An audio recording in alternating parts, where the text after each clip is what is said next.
Joining me right now is the Vice Chairman of the National Transportation Safety Board, Dihn-Zarr. Thank you so much for being here. Thank you for having me. Let's talk about this idea of why injuries in transportation are such a huge public health issue. Well, people often don't think about transportation as an issue in public health, but actually we all get around. We use transportation every day. And what we do at the National Transportation Safety Board is try to figure out ways that people can get around safely, whether they're flying, on a boat, and on rail, but really now one of the biggest public health issues is motor vehicle injury prevention. And that's one of the things that you're talking about in the panel session today, alcohol and drugs and how it impacts transportation and really increases the accidents. There are so many issues in injury prevention related to motor vehicles, but one of the biggest is the use of drugs and alcohol while driving.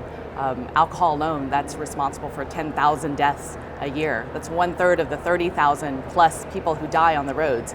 And now people are using prescription drugs, also illicit drugs. All of that is really contributing to what sometimes we call an epidemic on wheels.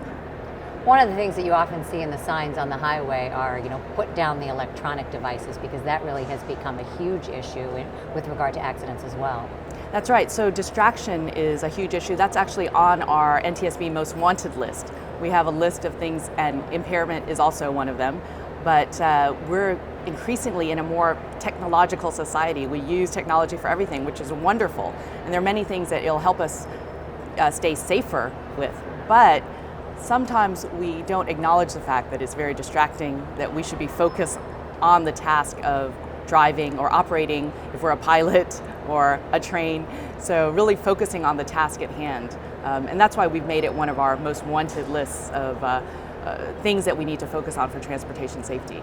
I know one of the other things that you focus on are giving people options for transportation, and one of those as it relates to public health is really active transportation, getting people to move themselves, whether it be bicycle or otherwise.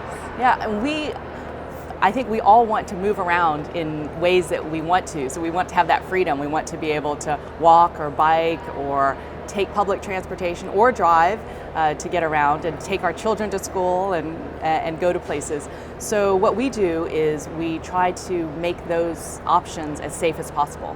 We make recommendations. We investigate accidents. So you'll often see us on the scene of a crash, whether it's an airplane crash, a school bus crash, the ship that recently sunk.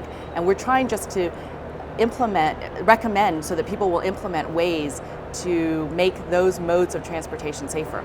And as for active transportation, it's great to be able to walk and ride your bike, but you want to be able to do so safely. And that takes planning, that takes making sure that people in communities prioritize those activities. When you talk about safety, I don't think most people realize that motor vehicle accidents are the biggest threat to public health. It seems shocking, but really a call to action.